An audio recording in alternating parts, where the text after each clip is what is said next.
thank you to the people and the ancestors of this country for having us here, and I'm very honoured to be here on this country, and thank the ancestors and the present and future generations of land custodians. Well, as I'm really from the tropics, the high rainfall zone, so I'm learning a lot by just being down here. So I really appreciate it, being invited down here.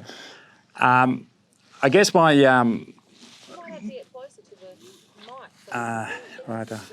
Oh, can I bring the speaker to you? Yeah, I'll bring the speaker over.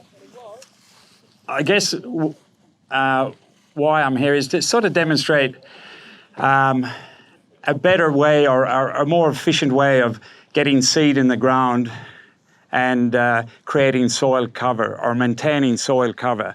I mean, that's the critical message that what's happened? That's the critical message that we've been hearing all day is once you disturb the soil cover, once you change the dynamics of the soil, you run into problems.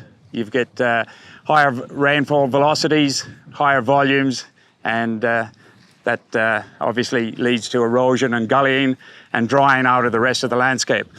So I've brought a machine down that Craig has kindly put on the tractor for us, and it does probably takes a couple of hours to set up, and we haven't had that long, so it's probably not going to work perfectly, but it will show you how to actually direct seed into a mulch, and that's the most sustainable way of creating a new pasture or a crop is minimum tilling or zero. Excuse me, just while you'll have to yell out because this is not working. We might be flat.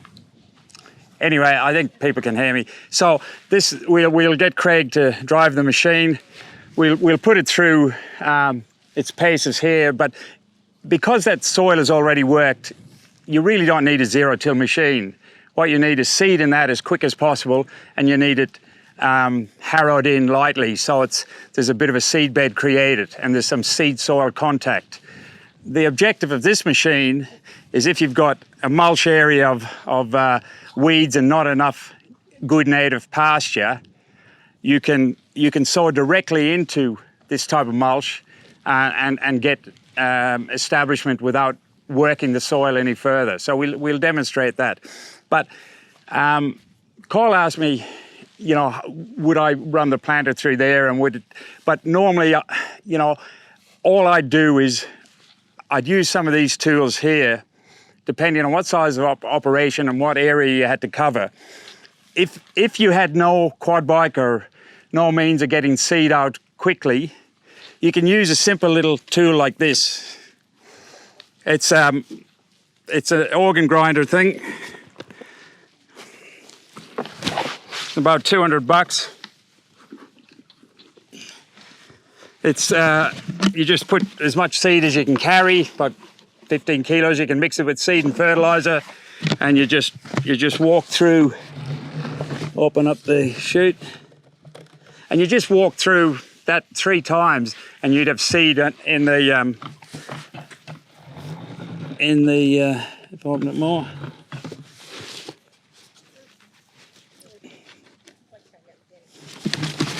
Haven't used it for a while. It might be clogged with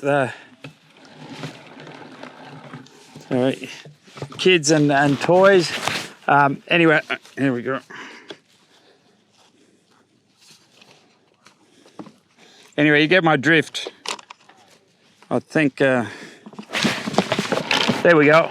But it'll do about a 7-metre swath. So I mean, you do that in 5 minutes. You walk up and down. It's simple as that. But instead of leaving the soil on the surface, you would have to harrow it in. And to harrow it in, anything but a little bit of mesh behind a quad bike, behind a tractor, behind a ute, just to create. Let's just go down here and I'll show you the type of, just here on the edge. Someone would like to hold the mic. So you get your seed out.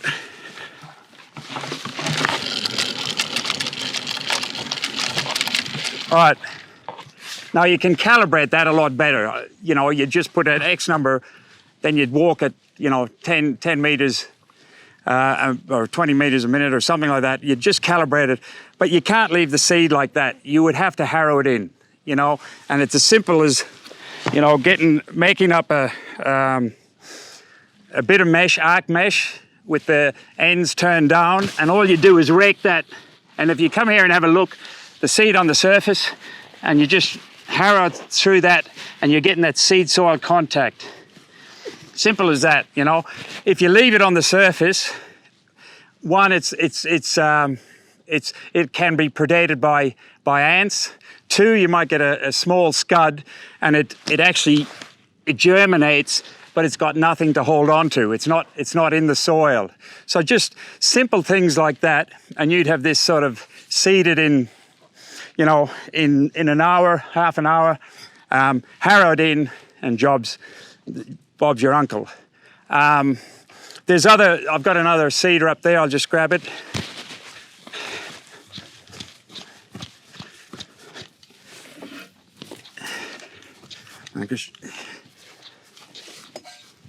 Now that's how I do this job, except I wouldn't do it by hand. This is a $200 seed and fertilizer spreader. Bit of advertising there, made by Paddock. I mean, you do 30 hectares in a couple of hours with that, and you can mix the seed and fertilizer together. If you're organic and you don't want to use fertilizer, you can buy organic types of fertilizer. You can buy chicken manure or whatever. But on these soils that are fairly, as we've heard today, are fairly poor in natural nutrition, giving it a little bit of fertilizer, giving it a little bit of NPK will make a huge difference to the establishment.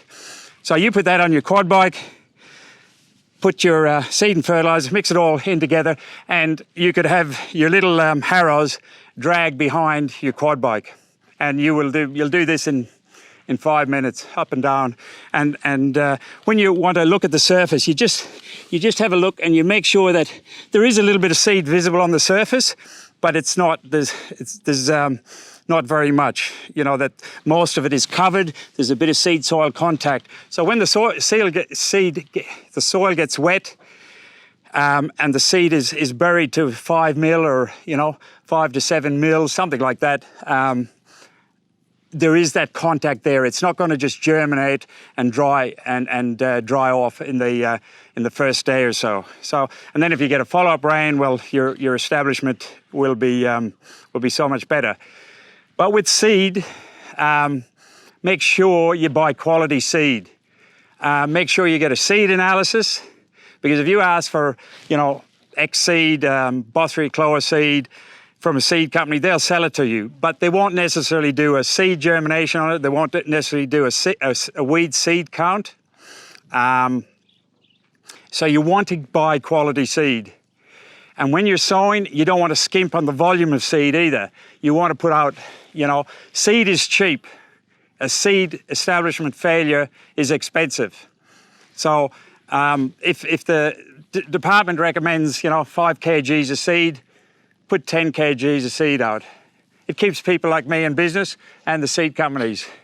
So, but it's very important. Try and get the best establishment you can. Give the seed the best chance it can. And if you buy seed this year and you store it in the hottest donga on the station, don't expect it to germinate next year or germinate very well. It'll lose vigor and it'll lose germination percentage. So seed is a living organism. Look after it, and it'll do the right thing for you. This is a boomless nozzle. If any of you guys have ever used a boomless nozzle, there's laughter in the background. Someone's had a lot of fun with a boomless nozzle. But no, I think people can hear me. Anyway, this is what we would do in a case where we've got a lot of live vegetation. I'm changing from, say, this cultivated area to, say, an area like that is live but full of weeds, and you don't want to cultivate. Well, you can use something like that, again, on the back of the quad. It's a boomless nozzle. It'll give you a 7-metre swath width, and you can just spray that weedy area out. And before that, even before that, that weed dies, you can plant straight in with the zero-till machine. So again, you're not disturbing the country, but you're getting establishment very, very rapidly. And you're maintaining, as we heard this morning, you're maintaining the mulch, you're maintaining the moisture. And in this country, what's really important is reducing soil temperature. Soil temperatures here get to about probably 55 degrees Celsius. And you know yourself, if you're walking around in your bare feet, how hot it is on a red sand. So this is just a tool to help the minimum till process. So any questions with that? Like how we, you know, my technique of vegetating this quickly? Any other improvements on that or ideas or? So when you ask for a germination test, does that cost more money if you're buying that seed? Oh, it does cost money, but a reputable company will just give it to you. You know, like some companies say, oh, it'll cost you more. It'll cost you about $100 more, but it's certainly worth it because you're not buying someone else's weed seed and you're buying quality seed. But most companies will supply it for, you know, we should supply, there's the seed, there's the lot number, there's the germination, the viability. They don't actually give you viability, they give you live seed count, fresh seed, bulk search, you know, if there's any nasties in it, and yeah, and how many seeds per kilo. I've got two seeds. As we go up to the planter, I've got two different types of seeds. They're that's the Lab, very big legume seed. Also, some legumes are very hard seeded, so you've got to be aware of how much hard seed. It won't germinate until the hard seededness breaks, the dormancy breaks. So you got to be aware of those things. But just ask other people, or ask the seed merchant, ask an agronomist, you know, to explain what the test means. But I can't stress that highly enough, is to use quality seed, don't skimp on it, and you pay for what you get. I had a question down the back there. Yeah, do you normally sow on contour? Just when you use your machine, do you normally sow on contour? No, when you're zero tilling, you don't really have to because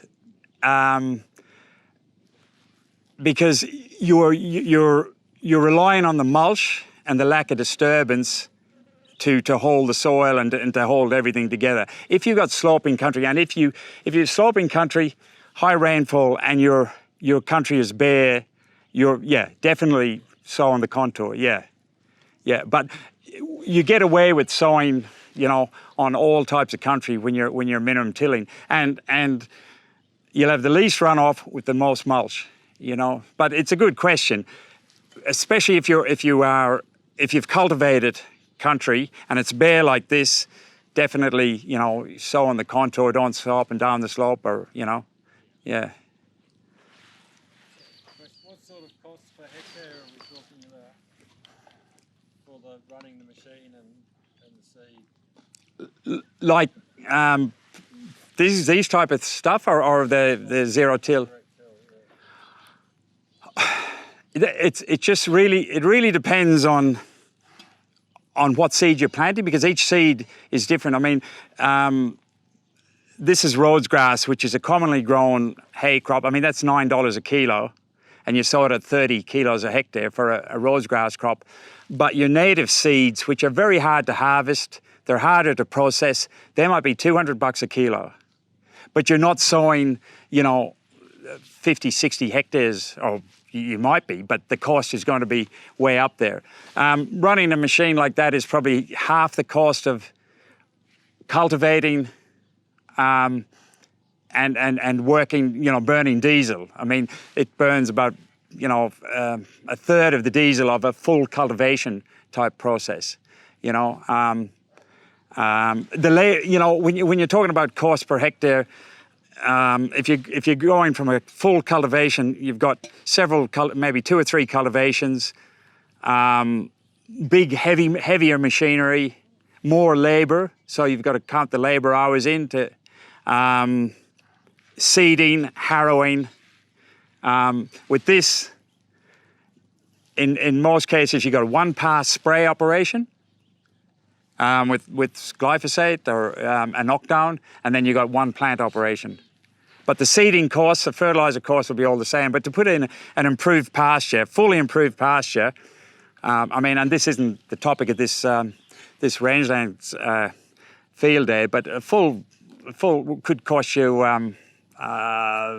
anything from $250 to $500 a hectare, depending on the seed, depending if it's dry land or irrigated. Yeah. Fertiliser cost is a huge cost up here in the top in the territory. It's even more so because everything is freighted in. The beauty of something like this also, just something that spreads. If you were running a native runner grass or maybe bluegrass or Bothria cloa, if you're using a planter, you can't seed the bank. But if you're spinning seed, you can seed on the bank.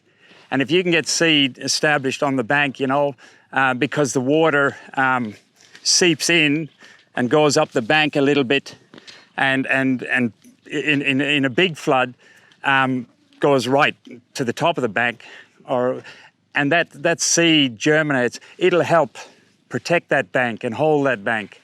So that's another take on spreading. But you're dead right.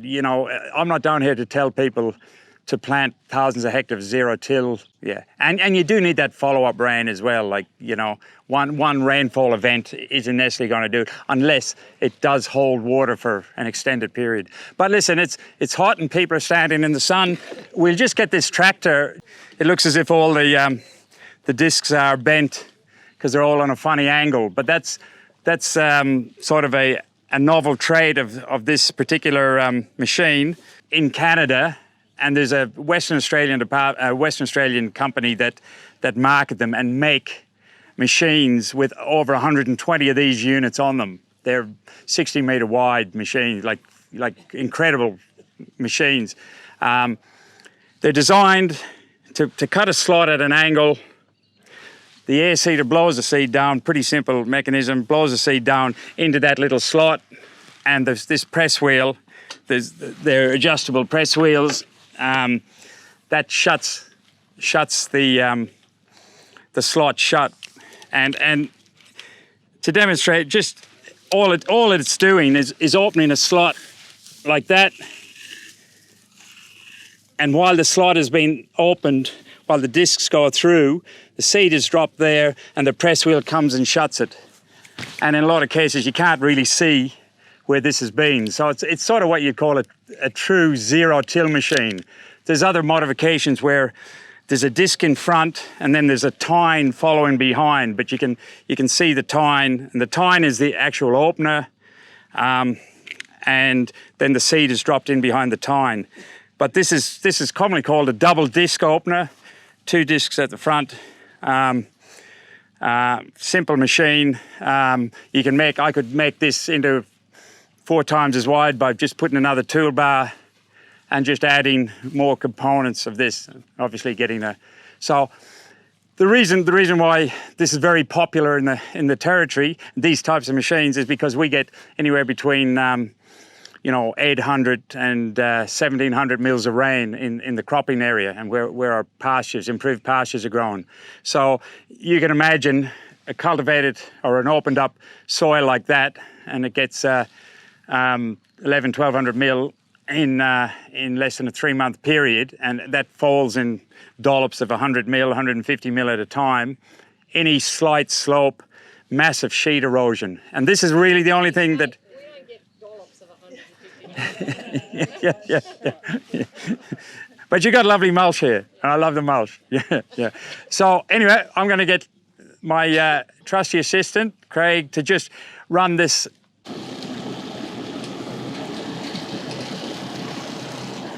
Yeah, so if you just follow along, please don't go anywhere near the discs. Hook her up a bit. No, keep on going.